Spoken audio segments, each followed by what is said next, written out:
नमस्ते दोस्तों, मैं वापस हूँ इन्वेस्ट स्मार्ट विद मार्केट गुरु संजीव बसीन प्रेजेंटेड बाय आईएफएल सिक्योरिटीज़। हमने आपके साथ 3-4 बार वार्तालाप की है और आपको सुझाव भी दिया है कैसे इन्वेस्ट कीजिए, बाज़ार की डायरेक्शन क्या है।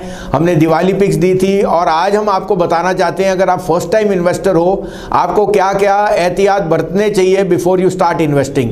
पहली बात तो अपने गोल्स को लॉन्ग टर्म रखिए। अगर आप फर्स्ट टाइमर हैं और आप 40 साल से कम के हैं तो आपको 100% इक्विटी में होना चाहिए और आपको कम से कम 5 साल का पीरियड देना चाहिए। उससे कम अगर आप लेंगे तो वॉलेटिलिटी आपको हर्ट करेगा। दूसरी बात, अंडरस्टैंड करिए कि आपका रिस्क टॉलरेंस क्या है, माने आप कितनी रिस्क ले सकते हैं। अगर आपकी रिस्क टेकिंग कैपेसिटी कम है तो फिक्स्ड इनकम या कोई डिवाइस्ड इंस्ट्रूमेंट में जा सकते हैं जहां रिटर्न्स अश्योर्ड हैं। इक्विटी में रिस्क रिवॉर्ड दोनों हाथ के साथ चलते हैं। रिस्क है in the short run, long run में रिवॉर्ड ही रिवॉर्ड है, लेकिन 5 साल का नजरिया रखना जरूरी है। तीसरा, अपने इमोशंस पे ध्यान रखिए। ओवर लीवरेज ना कीजिए, ओवर कमिट ना कीजिए। जितनी आपकी स्पेयर सेविंग्स हैं, आई रिपीट, जितना आप पैसा स्पेयर रख सकते हैं वही निवेश कीजिए, क्योंकि वही आगे जाके आपके लिए आपके बुढ़ापे की लाज रखेगा और आपको बहुत उम्दा रिटर्न देगा। लेकिन शॉर्ट टर्म में वॉलेटिलिटी की वजह से वहां पेन आ सकती है। चौथा, अपने बेसिक समझिए। मैक्रो माइक्रो इकोनॉमी ये सब आपको ध्यान से समझना है, पढ़ना है। आप जानते हैं कि इकोनॉमी किस तरह से चलती है, क्रेडिट कैसे एक्सपैंड करता है। 3 विंग्स होती हैं इकोनॉमी के, कंजम्पशन, इन्वेस्टमेंट और एक्सपोर्ट्स। उन तीनों पे कैसे देश कर रहा है, कैसे इंडस्ट्री करनी है, ये सब आपको सोचना है।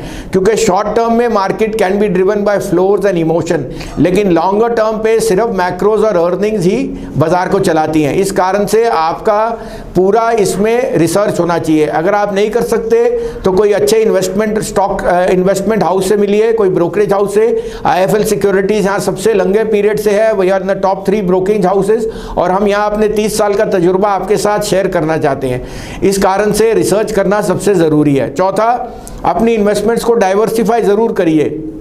आपका ब्रोकर चाहे आपको सब कुछ ही बोले इक्विटी में या बॉन्ड में लगाएं, ना करिए। कुछ बॉन्ड में रखिए, कुछ इक्विटी में रखिए, कुछ रियल एस्टेट में और कुछ बुलियन माने गोल्ड और सिल्वर, क्योंकि ये चारों का मिक्स और मिश्रण ही आपको आगे जाके उन्नति देगा। तो इस कारण से ये चारों का डाइवर्सिफिकेशन जरूरी है। और पांचवा, लीवरेज में मत जाइए जब तक आपको पूरा डेरिवेटिव का ट्रेड समझ ना आए। मेरे को पता है कई लोग शुरुआत में ही क्योंकि फ्रेंड ने या इन्वेस्टर ने या रिलेटिव ने बता दिया तो वो डेरिवेटिव में चले जाता है बिना उसके पिटफॉल्स को पता करते। वहां पे एक शॉर्ट टर्म ल्योर है कि आप पैसा जल्दी आ सकता है, लेकिन जाने की भी उतनी जल्दी संभावना है। इस कारण से जब तक आपको पूरी स्ट्रैटेजी और पूरा उसका नुआंसेस समझना है, मत कीजिए लीवरेज करने के भी तरीके हैं, समझना है। इस कारण से अपने एडवाइजर से मिलिए, अपने आप को अवगत करिए कि क्या होता है इसमें लीवरेज करने का नतीजा, कैसे लॉस और प्रॉफिट होता है, और सब कुछ आपको समझ आए तभी करने की चेष्टा कीजिए। इस कारण से हमें लगता है ये 5-6 चीज़ों से नए निवेशक को काफ़ी फायदा होएगा और हम हमेशा बैठे हैं आपके लिए हेल्प करने के लिए, आपकी सहायता करने। अगर आपको ये प्रोग्राम अच्छा लगा तो लाइक प्लीज़ कीजिए। Thank you.